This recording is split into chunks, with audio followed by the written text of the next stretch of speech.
Hello बच्चों, नए session में आपका स्वागत है।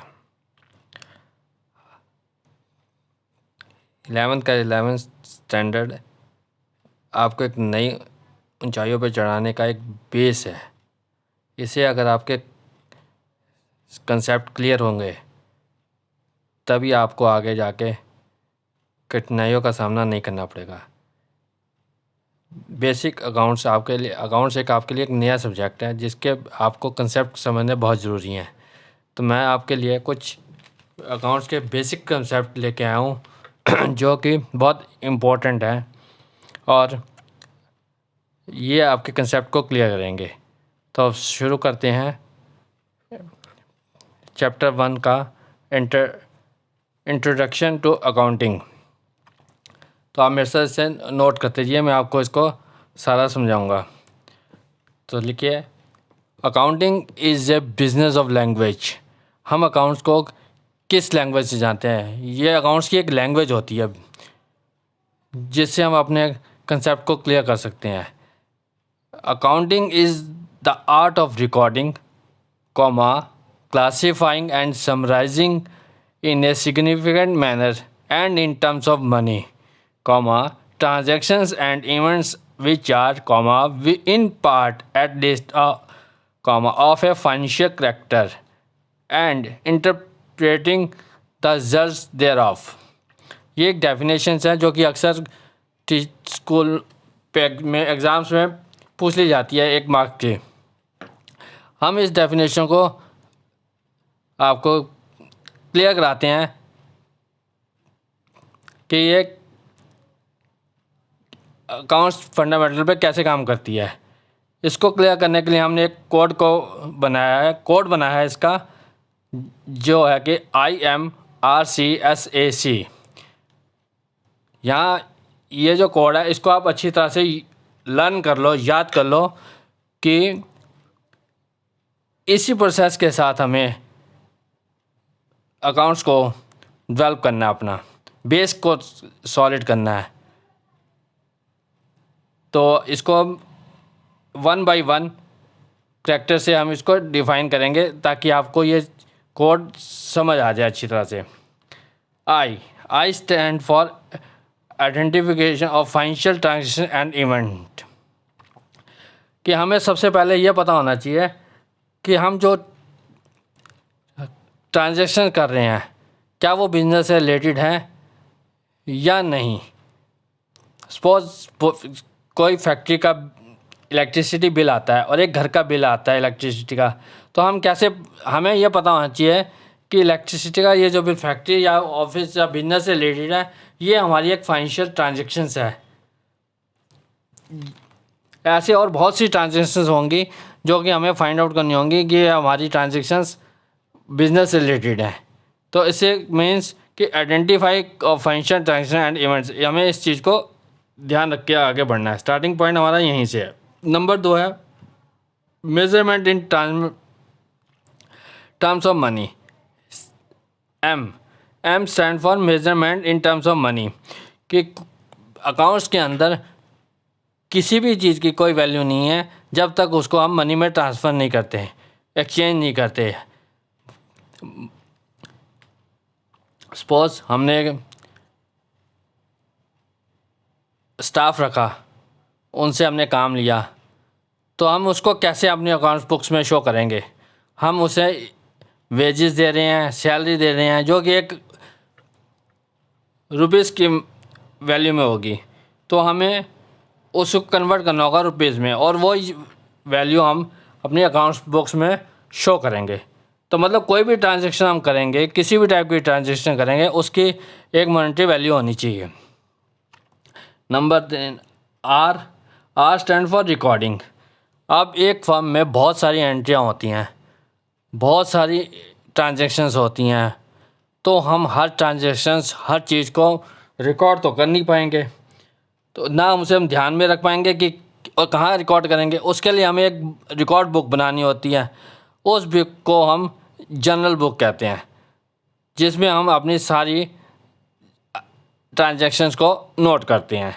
Number 4 C stand for classifying. जब हमारे पास बहुत सारी एंट्रियाँ आती हैं तो हम उसमें उसको क्लासीफाई करते हैं, उनके ग्रुप्स बना लेते हैं कि परचेज़ को हम इकट्ठा कर लेंगे, सेल को इकट्ठा कर लेंगे। ऐसे हम हर आइटम में, हर चीज़ में एक ग्रुप्स को बना के उसे क्लासीफाई कर देते हैं कि ये पुराना ग्रुप है, ये नया ग्रुप है, ये पुराना स्टॉक है, ये नया स्टॉक है। उसकी एक क्लासिफिकेशन कर देते हैं और इस क्लासिफिकेशन को हम रिकॉर्ड करते हैं। और इसके लिए एक बुक होती है जिसे हम लेजर बुक कहते हैं। ये जनरल बुक, लेजर बुक, ये हम आगे जाके इनमें स्टडी करेंगे और बताएंगे और आप समझ जाएंगे कि ये बहुत इजी मेंटेन की जाती हैं। नेक्स्ट है एस स्टैंड फॉर समराइजिंग, कि बहुत सारी एंट्री हैं परचेज की, सेल की और सो मैनी आइटम्स। तो हम उन एंट्रियों का अगर एक करके लिखने शुरू करेंगे तो बहुत एक्सपेंड हो जाएगा अकाउंट्स बुक्स। तो हम उसमें उसको उसकी एक समरी बना देते हैं। हमने सपोज 10 परचेज़ की, 10 परचेज़ को हमने इकट्ठा किया, टोटल किया, तो टोटल परचेज़ हमारी आ गई। तो उसे टोटल सेल हो गई, टोटल परचेज़ हो गई, टोटल आउटवर्ड, टोटल रिटर्न, सब चीज़ों को हम इकट्ठा करके उसके समराइज़ कर लेते हैं, उनको शॉर्ट कर लेते हैं और फिर उसको हम एक बार में इकट्ठा एक एंट्री पोस्ट कर देते हैं। तो ये रोल करता है हमारा समराइजेशन का। Next A stand for analysis. अब हमने क्या किया, हमने आइडेंटिफाई कर लिया, हमने मेज़रमेंट कर ली, हमने रिकॉर्डिंग कर ली, हमने क्लासिफिकेशन कर ली, हमने समराइजेशन भी कर लिया। अब एनालिसिस में डिटरमाइन प्रॉफिट एंड लॉस, कि हम उसको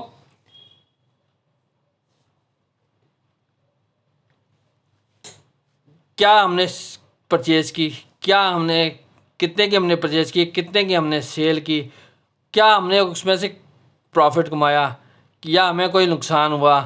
तो ये सब हमें एनालाइज करना होता है और ये हम चीज़ें सारी एनालाइज करते हैं। Next, communication to users. जब हमने एनालाइज किया तो एनालाइज करने के बाद हमें उसे कम्युनिकेट करना है। किसे कम्युनिकेट करना है? यूज़र्स को। कौन से users? Company staff, company units, company branches, share holders, companies bank. अगर कंपनी लिमिटेड फर्म्स हैं तो पब्लिक में शेयर होल्डर्स को इन्फॉर्म करना। तो मतलब हमें कंपनी की रेपुटेशन, एक रिपोर्ट कार्ड कंपनी का, वो हमें अपना इन सबको कम्युनिकेट करना पड़ता है। तो ये तो थे हमारा एक प्रोसेस, कह सकते हो आप इसे, कि व्हाट इज़ अकाउंटिंग, अकाउंटिंग क्या है। तो ये सारा सिस्टम एक अकाउंटिंग कहलाता है। तो अब हम देखेंगे कि जो हमने ये कोड तैयार किया था IMRC/SAC, इसको हम डेफिनेशन में देखते कहाँ कहाँ कैसे यूज़ हो रहा है, जिससे डेफिनेशन को आप आसानी से समझ सकेंगे। Like that, accounting is the art of recording, classifying and summarizing in a significant manners in terms of money, transactions and events which are is part at least of a financial character and interpreting the results thereof। तो ये जो हमारे code के सारे characters हैं, ये सारे definition में बहुत आसानी से डेफिनेशन को क्लियर कर रहे हैं। तो आई होप आपको ये पॉइंट क्लियर हो गया होगा। ये क्वेश्चन आपका 1 नंबर का पूछा जा सकता है डेफिनेशन के रूप में। आगे हम करेंगे ऑब्जेक्ट। अकाउंट्स बनाने के ऑब्जेक्ट क्या है, objective of accountancy, accounting.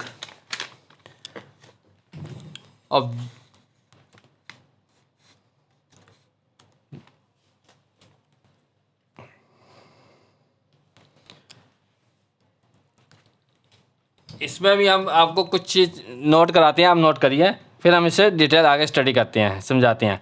Number 1, maintaining accounting records, maintaining accounting records. Number 2, determining profit और loss. Number 3, determining financial position. Number 4, facilitates management. Number 5, providing accounting information to users. आप इस चीज़ को ज़रा ध्यान से देखें तो ये सारी चीज़ें वही हैं जो अभी हमने पीछे लर्न की हैं, पढ़ी हैं। मेंटेनिंग अकाउंट्स रिकॉर्ड्स, हमें सारे कंपनी के रिकॉर्ड्स मेंटेन करने होते हैं, कुछ जर्नल में, फिर उसके बाद उसे लेज़र में रिकॉर्ड करते हैं, फिर उसके बाद हम उसे एनालाइज करते हैं। Analyse means determine profit and loss, उसका हम उसमें से हम प्रॉफिट एंड लॉस निकालते हैं। Determine financial position, financial position एक वो चीज़ है जो कंपनी की वेल्थ को शो करती है कि कंपनी के पास कितना असेट्स है, कंपनी के पास कितना वर्थ है, नेट वर्थ है, कैश है, बिल्डिंग है, फर्नीचर है, मशीनरी है, पेटेंट्स हैं। तो ये सब चीज़ें हमारी कंपनी की एक सेहत को बताती हैं कि कंपनी वेल फर्निश्ड है, बहुत अच्छी है, इसके पास काफ़ी पैसा है, इसके पास कोई लोन नहीं है, कुछ नहीं है, डेब्ट नहीं है। तो इसे हम बैलेंस शीट के ज़रिए शो कर लेते हैं। नेक्स्ट, फैसिलिटेट्स मैनेजमेंट, ये मैनेजमेंट को मदद करती है। किस चीज़ की मदद करती है? डिसीजन मेकिंग में। इसके बिहाफ पे मैनेजमेंट डिसीजन ले सकते हैं, कंपनी की ग्रोथ कैसे की जाए, उसमें क्या क्या कमियां हैं, ये हमें उसके बारे में बताता है और उससे के बाद उस पर मैनेजमेंट डिसीजन लेता है। Next, providing accounting information to users, account से हम इसको अपने यूज़र्स को इसकी इंफॉर्मेशन प्रोवाइड करवाते हैं अकाउंटिंग की, कि ये हमारा इस साल का एक क्वार्टरली, हाफ ईयरली, ये हमारा रिज़ल्ट है, हमने क्या कमाया, कितना प्रॉफिट किया, कितना लॉस कर रहे हैं। तो ये सब इंफॉर्मेशन हम इसके थ्रू अपने यूज़र्स को देते हैं। नेक्स्ट टॉपिक है हमारा एडवांटेजेस ऑफ अकाउंटिंग। अकाउंट बनाने के फ़ायदे क्या हैं, एडवांटेजेस क्या हैं, ये भी क्वेश्चन आपका 3 से 4 नंबर के बीच में पूछा जाता है। तो इसमें भी हम आपको क्लियर कर रहे हैं, पॉइंट नोट करिए। Assistance to management in decision making, assistance to management in decision making. Number 2, determining profit और loss of the business, determining profit or loss of the business. Number 3, determine financial position of the business. Number 4, evidence in court. Number 5, facilitates loan. तो ये कुछ advantages हैं accounting के। Same वही procedure, ध्यान से इसे देखेंगे तो इसमें भी कोई फ़र्क नहीं है कि जो ऑब्जेक्ट थे अकाउंटिंग के वही एडवांटेज हैं अकाउंटिंग के, कि असिस्ट, ये मैनेजमेंट को असिस्ट करता है, हेल्प करता है, सहायता करता है कि वो डिसीजन मेकिंग में। डिटरमाइन एनालाइज हो गया, एनालाइज करता है, determine profit and loss of the business, business क्या प्रॉफिट और लॉस निकालता है, उससे हमें इसका पता लगता है बिजनेस में क्या चल रहा है। Determine financial position of the business, company की फाइनेंशियल पोजीशन के बारे में हमें पता लगता है। Evidence in court, evidence in court means कि हम कंपनी सपोज बताती है कि उसे 1 करोड़ रुपए का 2 करोड़ का नुकसान हुआ है, लेकिन कोई उस पर केस करता है कि कंपनी तो प्रॉफिट में हो रही है और ये हमें लॉस दिखा रहे हैं, तो इन अकाउंट्स को कोर्ट में एज ए एविडेंस पेश किया जाता है। तो ये एविडेंस में भी काम आते हैं अकाउंटिंग। और फैसिलिटी लोन, ये हमें मदद करता है कि हम कंपनी की जो बैलेंस शीट, जो अकाउंट्स मेंटेन करते हैं, अच्छे वेल गुड दिखाते हैं, उसके बिहाफ पर हमें बैंकों से, इंस्टीट्यूट्स से लोन मिलता है, हम लोन ले सकते हैं। और नेक्स्ट हम करेंगे टॉपिक लिमिटेशन ऑफ अकाउंटिंग। अगर उसके कुछ ऑब्जेक्टिव्स हैं, एडवांटेजेस हैं, तो कुछ लिमिटेशंस भी हैं अकाउंट्स के कुछ लिमिटेशंस भी हैं।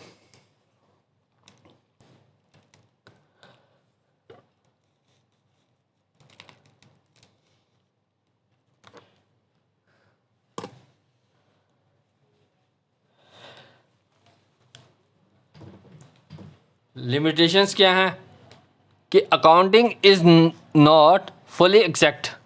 नोट करिए, accounting is not fully exact means कि अकाउंट्स हम जब प्रिपेयर करते हैं तो कुछ एस्टिमेट लगाते हैं, अनुमान लगाते हैं, उसके ऊपर उसकी अकाउंट्स बनाने में प्लानिंग की जाती है, अकाउंट्स किए जाते हैं, तैयार किए जाते हैं। सपोज हमने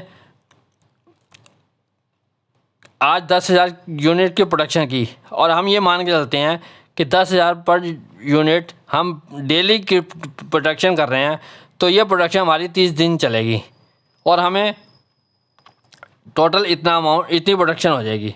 लेकिन बीच में कोई ना कोई प्रॉब्लम आ जाती है,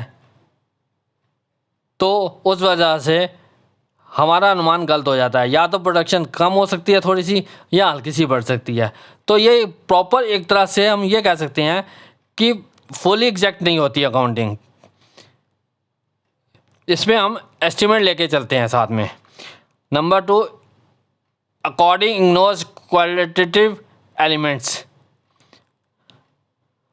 हमें अपने स्टाफ और अपने मैनेजमेंट पे पूरा भरोसा होता है कि जो डिसीजन, जो पॉलिसी, जो काम करना स्टाफ है, क्वालिटी मेंबर्स हैं, वो काम सही करेंगे। लेकिन उनके बीच में कोई मतभेद हो जाता है, कुछ प्रॉब्लम आ जाती हैं, कुछ ऐसे सर्कमस्टांसेस पैदा हो जाते हैं कि उसका हम अनुमान लगा नहीं सकते कि ये ऐसा क्यों हुआ, हम इसका लॉस जो है वो किसके ऊपर डालें। जब तक वो समस्या का समाधान नहीं होता तब तक हमारा एस्टिमेट उस जगह पे आगे गलत हो जाता है। Number 3, according ignore price level changes. Accounting ignore price level changes. Suppose company में एक मोबाइल ख़रीदा गया जिसकी कीमत 20,000 थी, एक हफ्ते बाद उस मोबाइल की कीमत 15,000 रह जाती है, तो कंपनी की बुक्स में तो वो 20,000 पे चढ़ गया कि 20,000 की परचेजिंग हुई है एक मोबाइल की। लेकिन उसका प्राइस आज की डेट में क्या है वो मैटर नहीं करता। तो अकाउंट्स जो है वो एक तरह से पास्ट एविडेंस को लेकर चलता है।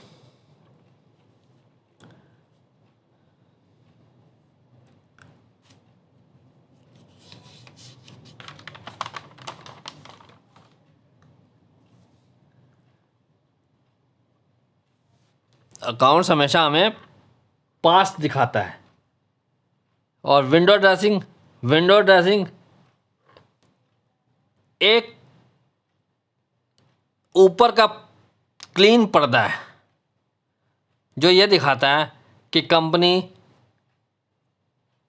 बहुत प्रॉफिट कर रही है, कंपनी में इतने एसेट्स हैं, कंपनी में ये है, कंपनी में वो है। एक विंडो ड्रेस ऊपर से दिखाया जाता है ताकि उसको दिखाने के बाद हम कंपनी की रेपुटेशन बढ़ती है, कंपनी का सिविल स्कोर बढ़ता है, कंपनी को लोन लेने में मदद मिलती है। जैसे सपोज एक एग्जांपल है कि हमारे घर में कोई मेहमान आते हैं और हमारा घर सारा उधर पुधर हुआ है, तो हम फटाफट क्या करते हैं, फटाफट ऊपर से नीट एंड क्लीन करते हैं और लगता है हाँ बड़ा अच्छा है, बहुत साफ़ सुथरा है। लेकिन उसको नीचे से देखेंगे तो डस्ट मिट्टी वगैरह सब पड़ा होगा। तो ये क्या है, विंडो ड्रेसिंग है। तो ये सब चीज़ें लिमिटेशन ऑफ अकाउंटिंग में आती हैं।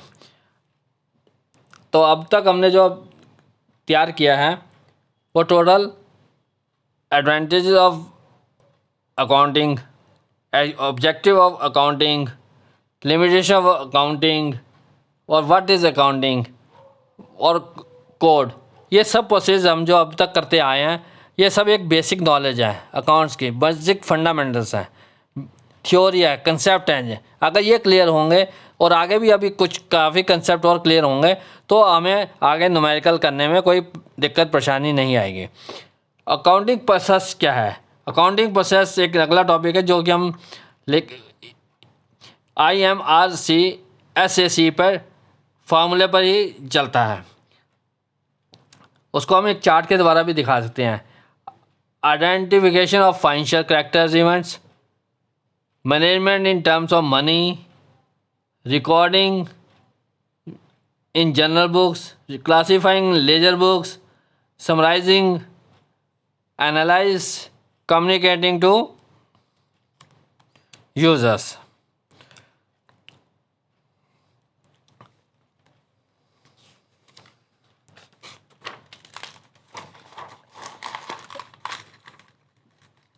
आगे आप नोट करिए।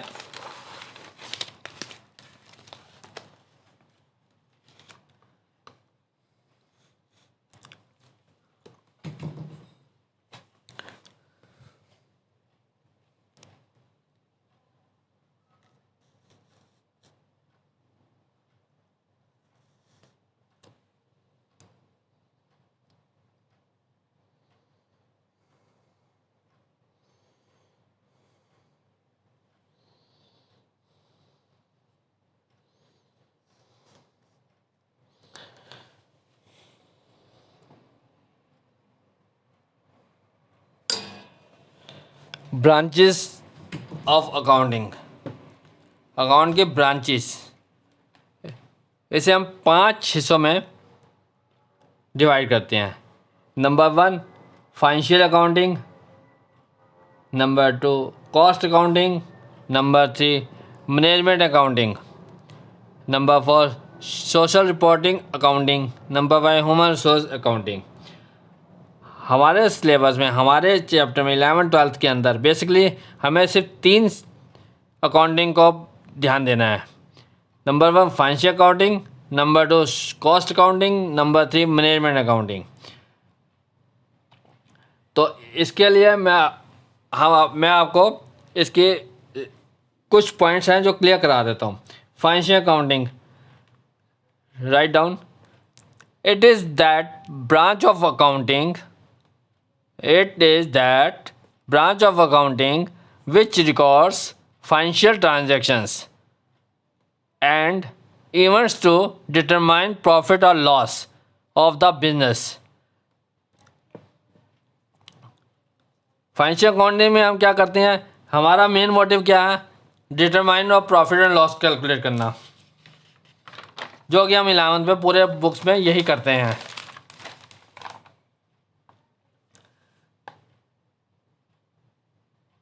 जब भी हमें प्रॉफिट एंड लॉस निकालना होता है तो हमें फाइनेंशियल अकाउंटिंग की ज़रूरत पड़ती है।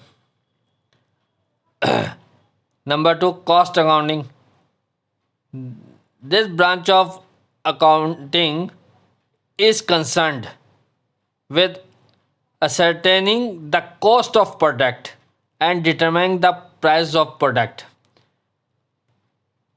कॉस्ट अकाउंटिंग क्या होता है कि सपोज हम एक पेन लेने गए हैं तो ये पेन की कीमत 10 रुपये है। क्या ये कॉस्ट प्राइस है इस पेन की? नहीं, ये इसकी MRP है, मार्केट प्राइस है। इसकी कॉस्ट प्राइस क्या होगी? इसकी कॉस्ट प्राइस, हम इसमें क्या क्या यूज़ करते हैं, प्लास्टिक है, पिन है, पॉइंट है, इन सब की कॉस्ट हम मान के चलते हैं कि 2 रुपये कॉस्ट है जिसका MRP 10 रुपये है। तो कॉस्ट प्राइस क्या हुई हमारी 2 रुपये और प्राइस क्या हुआ हमारा 10 रुपये। हम इसमें क्या क्या कैलकुलेट करेंगे हम, ये अभी हमारे 11th में इतना मेन नहीं है, ये 12th के अंदर कुछ पार्ट इसका आएगा। उसके बाद ये after graduation, in graduation we will study about cost accounting proper.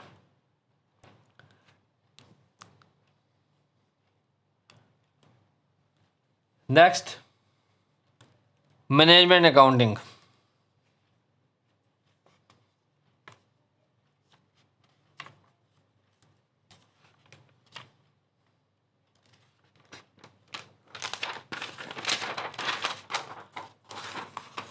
Management accounting it is that branch of accounting it is that branch of accounting which is concerned with generating accounting information as it enables the management in decision making. Management को decision लेने के लिए जो summary provide की जाती है, जिसके base पर मैनेजमेंट डिसाइड करता है कि हमें इन फ्यूचर अपनी कंपनी की ग्रोथ के लिए क्या क्या करना है, तो वो उस पर डिसीजन लेने में हेल्प करती है। आगे हम करेंगे बुक कीपिंग वर्सेस अकाउंट। यह भी एक इम्पॉर्टेंट टॉपिक है जो कि अक्सर पेपर में 3 से 4 नंबर का पूछा जाता है। बुक कीपिंग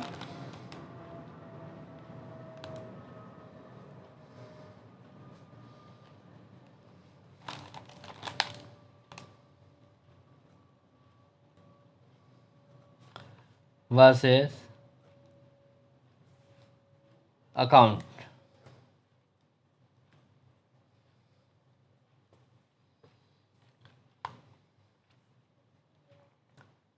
इसमें number 1 scope.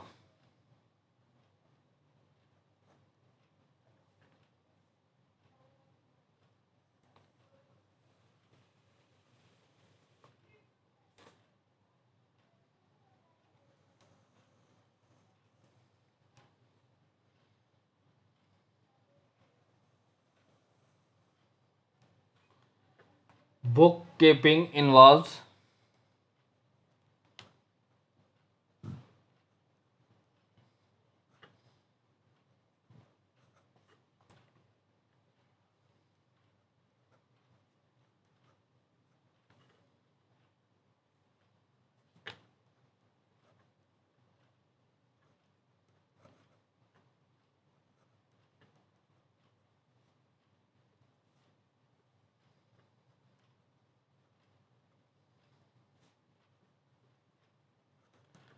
identifications, measurement,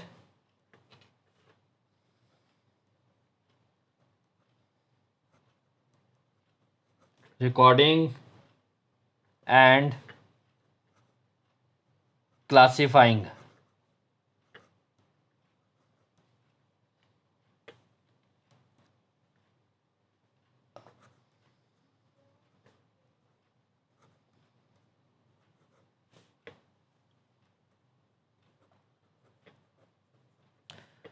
Accounting involves